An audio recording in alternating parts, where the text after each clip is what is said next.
राज्यामध्ये शक्तिपीठ महामार्ग व्हायला हवा असा काही शेतकऱ्यांचा सूर आहे, तर शक्तिपीठ मार्ग होऊ नये असा देखील काही वर्गामधून सूर आहे. आणि यावरून आता आंदोलनं प्रतिआंदोलनं होत आहेत. राज्यामध्ये काही दिवसापूर्वीच शक्तिपीठ महामार्गाला विरोध म्हणून काही आंदोलनं झाली आणि या आंदोलनाला प्रत्युत्तर म्हणून आता सांगली, कोल्हापूर आणि सोलापूर या जिल्ह्यातील शेतकरी एकवटताना दिसत आहेत. आणि यांचं जे म्हणणं आहे की हे ज्या भागातून शक्तिपीठ जाणार आहे या महामार्ग बाधित हे शेतकरी आहेत आणि आमच्या जमिनी जात आहेत आणि या शक्तिपीठ महामार्गाला आमचा कोणताही विरोध नाही. जे आंदोलन करतायत त्यांच्या जमिनी जात नाहीत असा या दावा या एकूण शेतकऱ्यांचा आहे. आपल्यासोबत आता सांगली असो, कोल्हापूर जिल्ह्यातील असो या भागातील शेतकरी आहेत. तुम्ही आटपाडी तालुक्यातील आहे. तुमची किती जमीन जाते, तुमची काय भूमिका आहे? माझी 6.5 ते 7 एकर जाते. माझी टोटल 30 एकर जमीन आहे, त्याच्यातून 6.5-7 एकर जाते.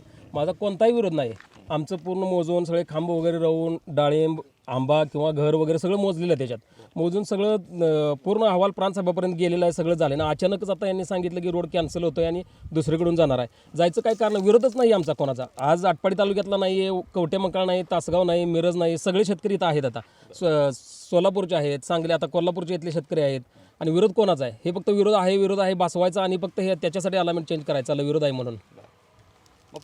जे मोर्चे परवा सांगलीत मोर्चा निघाला, त्याचा काय तुम्ही आढावा घेतला? कोण शेतकरी होते, काय त्याच्यात शेतकरी कोणच नव्हतं. आम्ही त्या दिवशी बघितलं. आम्ही त्याच्यात इथले प्रॉपर शेतकऱ्यांना विचारलं, ते म्हटले आपल्यातले कोणच नाहीत. हे फक्त 500 रुपये 300 रुपये हजेरीने लोक देऊन घेऊन येतात. बैलगाड्या वगैरे भाड्याने घेऊन यायचं, हा विरोध आहे म्हणून सांगायचं. विरोध कुठंच नाही. राजू शेट्टी साहेब सांगतात तर त्यांच्या मतदारसंघात इथले शेतकरी तिथलेच आहेत ना. त्यांच्या याच्यावरती इथले मतदारसंघात इथं कुठं विरोध आहे? विरोध कुठं आहे सांगा की तुम्ही. आता लोक आहेत तर असेल 5-10% असेल, आम्ही काय नाही म्हणत नाही. पण तेवढ्यासाठी तुम्ही जर पूर्ण एवढा मोठा विकासाचा रोड जर कॅन्सल करत असाल तर कसं विकास होणार? तुम्ही सांगलीवाडी भागातला आहात, तुमचं काय म्हणणं आहे? तुमची किती जमीन जाते? मी सांगलीवाडीतून किरण पाटील, सांगलीवाडीतून आमचा 73 गट क्रमांक आहे.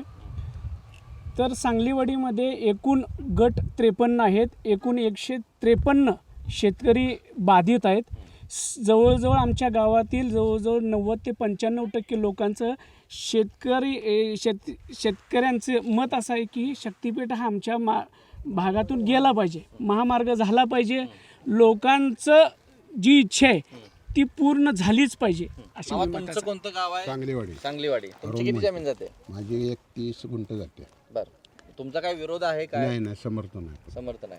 हो, त्यामुळं देशाची प्रगती होईल. ओके, राहिलेल्या जमिनींचा उपयोग होईल, काहीतरी करता येईल. काही कोल्हापूर जिल्ह्यातील शिरोळ तालुक्यातील शेतकरी आहेत. तुमची जमीन किती जाते? आमची जमीन 15 गुंठे जमीन जाते आणि आमचा इथं कोणाचाही विरोध नाही. मी सरकारला एक विनंती करतो की शिरोळ तालुक्यातून पहिला मोजणीला सुरुवात करावी. आम्ही सर्व शेतकरी एकजुटीने जमीन मोजून द्यायला तयार आहोत. मग राजू शेट्टींनी परवा सांगलीमध्ये मोर्चाचं नेतृत्व केलं, तुम्ही त्यांच्या कानावर घातलं का? की किती? आम्ही राजू शेट्टींच्याकडे गेले होते, आमच्यातले प्रतिनिधी. त्यांना सांगायला विकासाला विरोध करू नका म्हणून सांगायला जाताना ते काहीतरी दुसरेच बोलून म्हणजे लोकांचं हे केलं आहे. आमच्यातली एकही शेतकरी तिथे नव्हता कोणी. आमच्यातले कोथळी गावातील 48 गटपैकी 45 गट हे आहेत, समर्थनार्थ आहेत. विरोधात कोणच नाही. ते सुद्धा दर डिक्लेअर झाल्यावर ते 48 समर्थनात येतील. काही महिला शेतकरी दिले. तुम्ही कुठून आला? पटण कोडोली. बरं, तुमचं काय म्हणणं आहे? शक्तिपीठ महामार्ग हा मूळ आरेखनानुसार झालाच पाहिजे. ज्यावेळी मुख्यमंत्री साहेबांचं जे ड्रीम प्रोजेक्टची शक्तिपीठ महामार्गाद्वारे ज्यावेळी उगम झाला त्यावेळी आमच्यासारख्या छोट्या शेतकऱ्यांचे पण काहीतरी स्वप्नांचा उगम झाला होता. मग महामार्ग आम्ही पहिल्यापासून गेले 1.5 वर्ष झालं समर्थनातच आहोत. कोल्हापूर जिल्ह्याचा जो आभास दाखवला शक्तिपीठला विरोध आहे. मुळात शक्तिपीठला शेतकऱ्यांचा विरोधच नाही आहे. विरोध हा राजकीय विरोध आहे. आणि 4-5% लोक घेऊन जर तुम्ही विरोध आहे म्हणून दर्शवून जर महामार्ग दुसरीकडून येत असेल तर आम्ही समर्थनात असून काय उपयोग?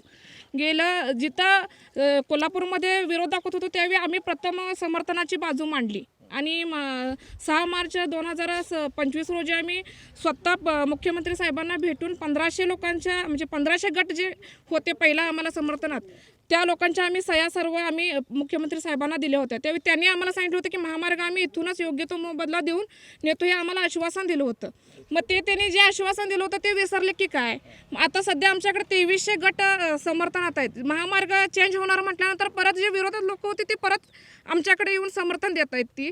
तर मुख्यमंत्री साहेबांना एवढंच आम्हाला सांगायचं आहे की 4-5% लोक जे मुळात खरे शेतकरीच नाहीत, ज्यांचे गट बाधित नाहीत, तुम्ही आम्हाला बोलवा. ज्यावेळी तुम्ही लाईव्ह एखाद्याला बोलवता एखादा विरोधच का बसवता? समर्थनातले का शेतकरी? त्या शेतकऱ्यांशी संपर्क. तुमची किती जमीन जाते? माझी कोथळी राहुल पटेल नाव शिरोळ तालुक्यातले. माझी 57 गुंठे जमीन जात्या आणि जे आता कोण विरोध करत आहेत त्यांची एक गुंठा जात नाही. आणि जर बघायचं असलं की सरकारने नाही तर बोलवून शेतकऱ्यांनी पर्सनली जर विचारला तरी सुद्धा कुणाचा विरोध नाही. ज्यांनी विरोध करायला त्यांची एक गुंठा सुद्धा जमीन जात नाही. आता आमची जमीन जात आहे, आम्ही विरोधाला गेलेलंच नाही, आमची जाऊ देच म्हणत आहे.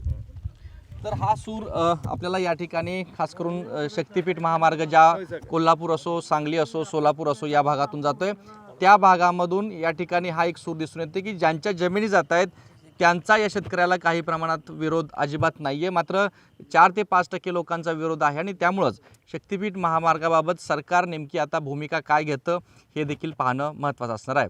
कॅमेरा पर्सन योगेशसोबत कुलदीप माने, एबीपी माझा, सांगली. एबीपी माझा, उघडा डोळे बघा नीट.